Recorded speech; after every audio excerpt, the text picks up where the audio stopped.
The seven western states of the United States actually sit on a plate which rests on the Pacific Ocean. The first time I heard about it was the Branton documents. Many years ago, maybe 30 years ago, I read them and talked about the disappearance of the Thresher. Now, the Thresher was one of the very first Navy nuclear submarines that disappeared, and the Navy has done every possible thing to make us believe that it blew up or disintegrated somehow in the Azores. Actually, it was lost in the Pacific Ocean under California or Nevada. What they had done is they found the entrance in Monterey Bay. There's a canyon that's deep enough that they can take a nuke sub, go under and enter the Pacific Ocean that's under those seven western states. And they can go anywhere they want, and all that has to happen on the surface, they dig down whatever the length of the plate is. In the case of Hawthorne, it's 3,400 feet. Sandpoint, it's a little more. Lake Tahoe, you remember when Jacques Cousteau did the deep dive at Lake Tahoe? Yes. And when he came up, they said, "What'd you see?" He said, "I can't tell you. The public doesn't need to know about that." Right. So he knew in those days. Connected. Branton talked about the Thresher was actually lost under either California or Nevada, and one of the crew members' wife was communicating, through telepathy? Yeah. Saying, "We're alive, but we don't know where we are and we can't get out." And that was Branton's story. That was the first time I heard about. What year was that? Well, that had to be in the late 70s or early 80s. Wow. Okay, then when my folks moved up to Reno in 1970, I would drive from Las Vegas up there, and halfway between is this little town called Hawthorne. There's a lake, Walker Lake. Right. It's 100 feet deep, 15 miles long, no big deal. But when you drive into Hawthorne from either end, there's a big blue sign. I love that sign. That says U.S. Navy Undersea Warfare Center. Training. And it used to say training center, but they changed it to center. In the middle of a desert. How could that be? A 100-foot deep lake submarine? No way. And I tossed that around for years, and even flying. Yeah, we flew over this. Jump seating in the cockpit with the different airlines going over this place. Somebody would say, "Yeah, there's a submarine base there," and never figured it out until I had a good contact in Las Vegas. He ran a printing shop, just a small printing shop. And he used to give me so much information, because guys that would come in there, all parts of the industry. Wow. And one was a Navy guy that worked in Hawthorne, and they used him printing. And when they came in, he just made the comment, "Hey, is what John Lear says, there's a submarine base under Hawthorne." And the guys went like that. So that tipped us off. And then one thing led to another, and we found out, yes, there is a huge, they built an elevator that goes down, and the reason they did was because the firm that makes all the highly classified weaponage for the U.S. nuclear subs is in that mountain just to the northwest of Hawthorne. And they used to have to ship it by truck either up to Reno and up to Alameda in San Francisco, or through Las Vegas down to San Diego. But when they found out that the submarines could access and actually go under the Nevada and California, they dug a large hole there, 3,400 feet deep, to the Pacific Ocean, and they have a huge underground base. And all I have to do is take this weapon and put it on the elevator and send it down there. And they got it. And the sub goes out the Monterey Bay. John, you and I know this, but how do we actually explain how the plates, they're not floating, but they are thousands of feet above the next level? This is very deep water under California and Nevada. And how do they make these bases, in Nevada? Actually, it does float. The seven western states are on a geological plate that covers these states. And this plate floats on the Pacific Ocean. So all they need is the entrance through a canyon that's deep enough in Monterey Bay that lets them access the Pacific Ocean. Oh, I see. And they could go anywhere they want in these seven western states. They can go to Sandpoint, Mm-hmm. They can go to Lake Tahoe. They can go to China Lake, where they've seen the nuke submarines there in the middle of the desert.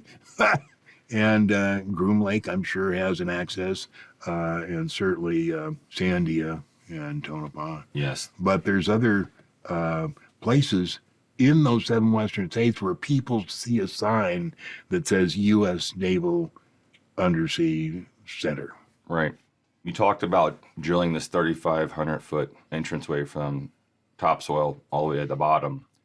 And I'm familiar with underwater facilities in the Atlantic and Pacific Oceans. Do they have that there as well? Or is it just the sub comes up, it vacuums out like in space when we're transferring things, you know? Or is it actually a huge, you know, center down there that people are working at and the sub pulls in and comes up? The sub doesn't come up. It sits right at the where the Pacific Ocean has its level at 0 altitude. Right. And the Nevada test site, they've been digging tunnels that wide for years, since the early 50s. So to dig one at Hawthorne was light duty. You know, probably took them a couple of days, and they're 3,400 feet. Right, right. I'm familiar with the way they used to drill down there and make these tunnels. Are you familiar with this one now that melts the granite and the rock, and it looks like a lava tube now?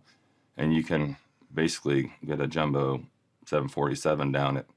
That's how big these highways are. I want to give a spectrum to everyone of number one, like, what's the largest nuke sub that you're aware of in The new Block 2 Virginia class, the largest one I'm aware of. and how many meters is that? You know, I think it's, 600 feet? Yes. What's the name of that submarine? Virginia class, Block 2. We're talking about massive submarines going, you know, under the continental shelf here. If you're wondering how do they get in there, they access it by the canyons. Now, you can see on Monterey Bay, pull up Google Earth. That famous photo, right? And go down, and you can see this huge canyon just goes to the coastline at Monterey Bay and stops. Mm-hmm. Well, it doesn't stop. It goes all the way through, and that's what they can do is get on the bottom of this canyon and go access the Pacific Ocean that lies under these 7 western states. Is that just a natural geological formation, or have they actually done more to clear those areas to get to these areas? It's a natural formation, just like the one at Malibu. Now, there's good pictures on the web of that entrance there. Yes, you know. And those are natural formations. Now, when I heard the Branton story of the Thresher that was lost, I started looking at the 2 nuclear submarines that the U.S. Navy lost. And one was the Thresher, and the other was, I'm thinking, not Skipjack, but a name like that. And the Navy has gone to unbelievable effort to hide where those nuclear submarines disappeared. One was supposedly at the Azores, one was supposedly in the Pacific. And I have talked to some of the guys in the Pentagon Navy, and they come up with all these reasons how I could be wrong. But, you know, the fact is both those submarines were lost in the Pacific Ocean under one or more of the, either Nevada or California. Now, I'll tell you the extent that they went to pretend that the Thresher was lost at the Azores. The discoverer of the Titanic, what really happened is Robert Ballard went to the U.S. Navy and asked for some equipment to help him find the Titanic. The Titanic was found 3 years prior by the Navy, and they did all the investigation they need to do before they told anybody about the Titanic, and they let Ballard be the discoverer. And, the Navy had already been there for 3 years. The agreement that Navy made with Ballard is that he go to the Azores and take pictures of the sunken Thresher submarine and what was left of the debris of the nuclear reactor, which didn't exist at all, but which he did and filmed, whatever was there that they called the Thresher. And in return for that, they told him where the Titanic was, and he discovered it. Oh, it always works like that. Always someone on someone's shoulders. And then they did the same thing in the Pacific with the one they lost there. But both of those submarines were lost somewhere under California and Nevada. And now you say, well, how do you know for sure, John? I had a friend that was in the Navy, stationed in San Francisco. And one day he was exiting wherever he worked, and that was where they made maps of all the Right. places around the world. And they happened to have a map of California, and there was a line from Monterey Bay to Hawthorne. And that was the route that they used, the submarines used there. And at first I thought it was a tunnel. No, it's not a tunnel. It's just a whole ocean. That just happened to be the routes that they used from the entrance at Monterey Bay to Hawthorne. I can't believe they couldn't find this submarine because of the technology we have today, and also it's like the ELTs we have in the back of our aircraft, you know. Right. It's right. like they have the similar. It's actually a different frequency, and it's harmonics that I'm aware of, that if there was something going on bad, that, you know, you could pick this signal up anywhere in any ocean around the world. Remember, Emery, we're talking 45 years ago. We didn't Right. have that technology then. Oh, okay. Now we could have it, Right. but of course the people are dead, the sailors are dead, and we probably found it now, but you and I are going to know about it. How are they covering up these entrances, and are they, of course, monitored, and is there someone always down there? No, but it's just outside Fort Ord, and there's always something there because there's a gigantic UFO base outside of Fort Ord. Right. So, you know, they don't have to guard it because nobody would be there. Nobody would have their own submarine to go that to deep. check it out. Yeah. Well, tell us about Hawthorne. We got the map here. Let's go over the entrances, where they are and where they lead to Hawthorne. Okay. This is the Monterey Bay entrance, and at Moss Landing. And it's the Elkhorn Slough that you can look under when you go on Google Earth and find out that, look at that canyon. Yeah, that goes angle, under right. there. And this is the Malibu one. That's also on the net. Great pictures. That's a great picture that they took of that. Yeah. And they still haven't covered it up, I don't think. No. You don't have to cover up something that nobody believes.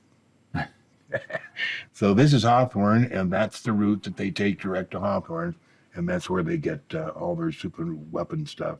This is Lake Tahoe, and that's Pyramid Lake. Pyramid Lake. There's something at Winnemucca. There's always been something at Winnemucca, and I don't know what it is, but there's always been some kind of classified facility there. This one is Lake Mead. You know, Nellis used to be called the Navy Lake Mead Station. Really? Yeah. Never heard And it was changed. They took that Lake Mead Station out of there for some reason, but that the underground or the undersea Pacific Ocean stretched all the way to Lake Mead, and there's certainly access. There was access then. There's probably access now at Nellis Air Force Base. Oh, always something going on. Yeah, always. And what's up here at Sandpoint? That Sandpoint, that's the Navy very highly classified research, and that's where they have the 1/4 scale submarines there, checking all kinds of stuff.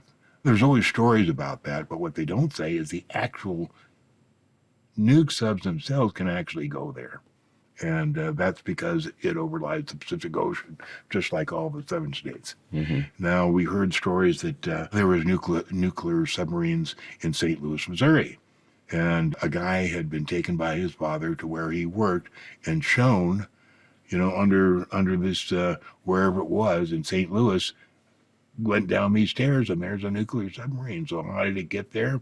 It turns out they sail up the Mississippi. And when I posted this on my Facebook page, somebody came and said, well, that explains why they're always dredging outside St. Louis. Right. Because anything that used the Mississippi, doesn't have that much of a draft, a couple of feet. Why would they dredge?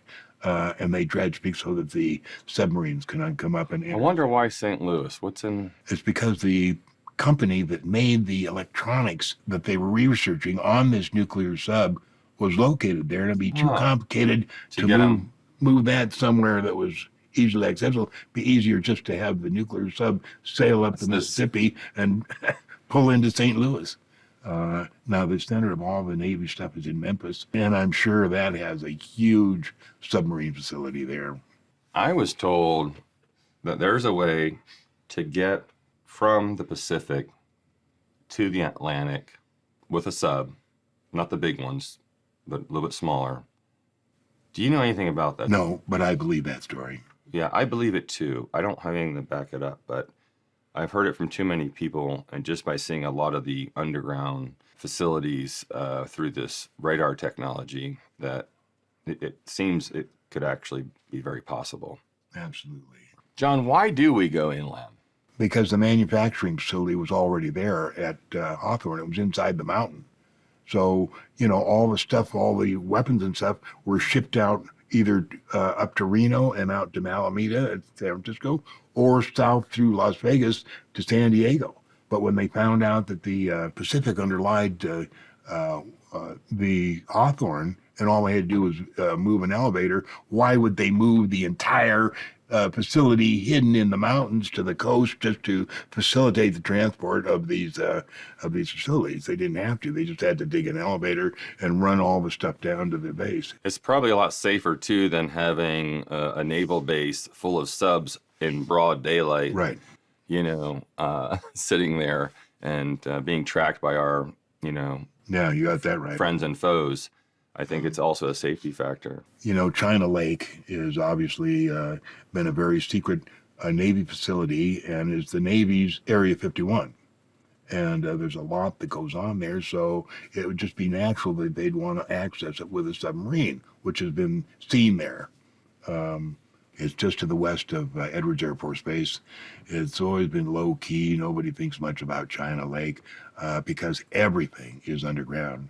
And the people that work there, they're issued bicycles to go to these massive underground facilities. The only way to get around it. I've heard about this. Yeah. And there's all kinds of things that go on there at China Lake. I haven't heard that much about them. I had a very good friend worked there for many years, and he didn't tell me much, unfortunately, but that is the Area 51 for the Navy. Are they developing craft there? Probably. Emory, one of the things that Richard Hoagland told us about was the lie is different at every level. So Right. every level of a clearance, the lie is different. Yes. You get a little bit more and more of the truth each time. Other places, for instance, Lake Tahoe, the reason they access that is SEAL teams could go up there without anybody seeing where they were and disappear for a couple of weeks. I had a friend who was the original member of SEAL Team 6, Scotty Lyons. He died many years ago, and he didn't tell me much. But one of the things he told me is when they went up to Lake Tahoe, they were reporting for duty, and they would go down the elevator to the Pacific Ocean and then go out for somewhere when people just thought they were going up to Tahoe for a meeting. So there's many reasons why the Navy wants access to under the seven western states and possibly more. For instance, Sandpoint, Idaho is where they have their top secret research facility, and the public is told that they use that lake there, and they just use 25% models they use, but they don't. They use the real thing, and they access it with the accessible to the Pacific Ocean. They can just sail the submarines and go up the lake bed. Sandpoint, the lake there, is known to be one of the deepest in the United States. John, what is, Nellis Air Force Base as far as being involved with all this? Well, I can tell you that Nellis Air Force Base will be the last Air Force facility that will ever be decommissioned. But there is so much going on at Nellis that we don't know about. One thing is, for years, part of Nellis was the Lake Mead Naval Air Station. It seems like a joint effort, actually, of many, Air Force, Marines, Right. Navy, they're all there. But the Navy wanted to dissociate themselves with Nellis because of the submarine access to Nellis. That makes sense. So they got rid of that Lake Mead Naval Air Station to disassociate themselves with Nellis. But there's a lot of Navy activity there. Mm-hmm. I've been to Nellis, as you know, but I was not there under, classified orders. I was just picking some things up to get back to Kirtland. And I did meet with some people there, and there is a large facility below Nellis Massive. that stretches miles and miles, they told me. Right. And highways up to Groom Lake. But in addition to these massive facilities underground, they have massive facilities. This mountain range behind here is called Brinchland Mountain. That's full of labs and Right, I was telling my team that facilities on the there. way up. Yes. There was a secret runway at Nellis that they use only once in a while. And the only reason I know is I had guys that worked out on the flight line. And they were said that occasionally they would uncover this secret runway because it was shorter than a normal runway, and they were doing tactical exercises with the F-16 and the F-15 that they had to land on these shorter runways. And the one guy said, I said, what was the name? He said, all I heard was, we're going out to flight line. So I don't know what the real name of it is, but you look at Google pictures, I can see about where it is, but absolutely no trace that it's there. And also I had a friend that worked for a large paving company in Las Vegas that paved the taxiways. Oh, that's a special contractor right there. Right. Yeah.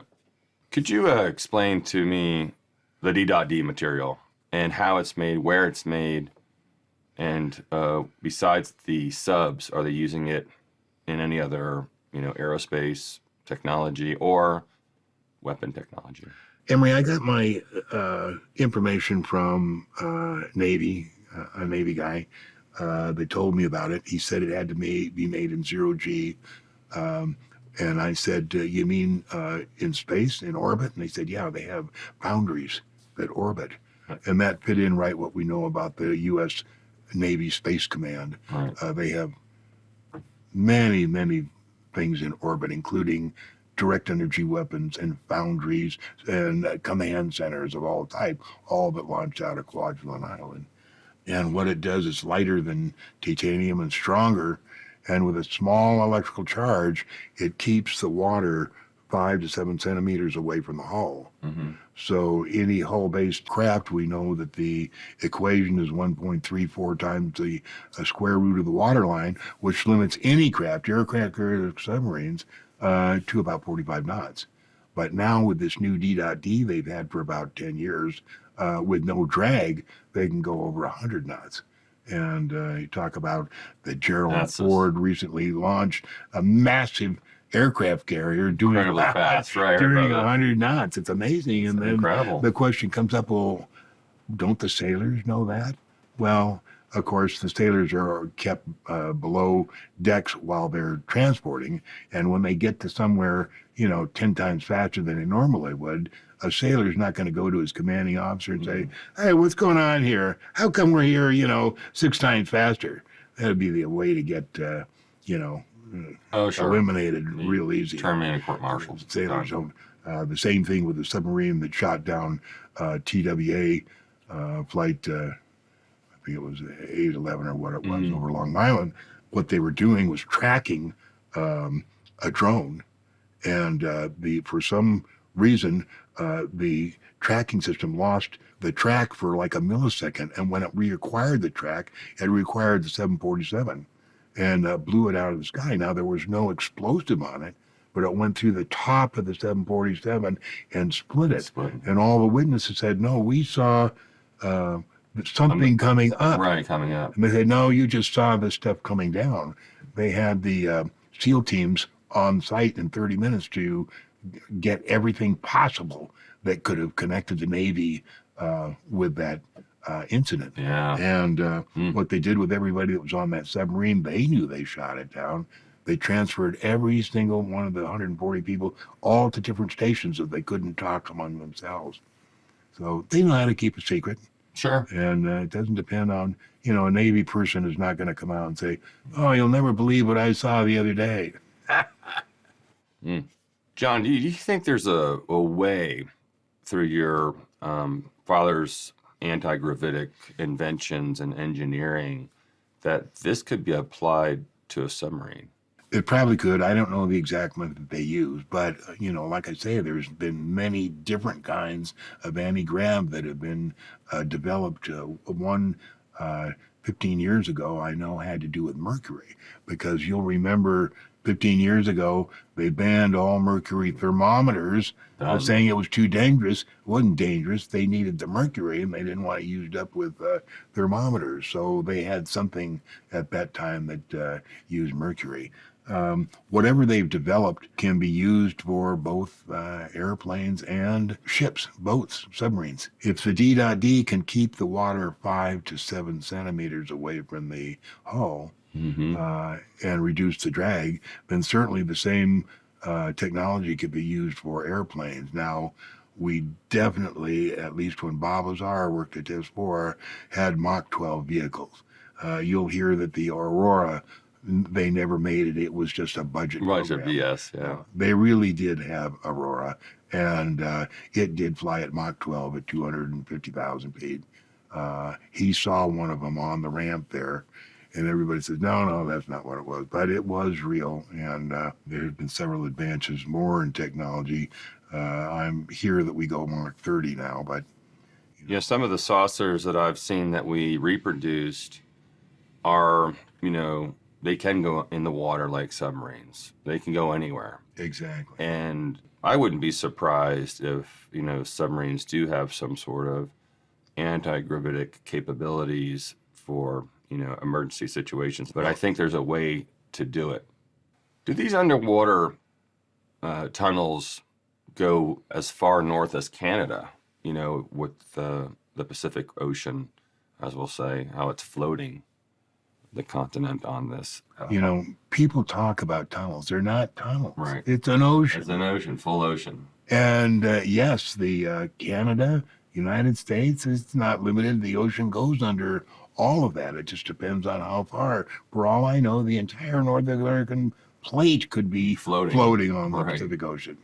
John, thanks again. This was an amazing instruction again on, these underwater facilities, because it's not talked about ever. Right. And I think it'll be a big eye-opener for everyone. Right. So thanks for being on the show. Thank you, Emery.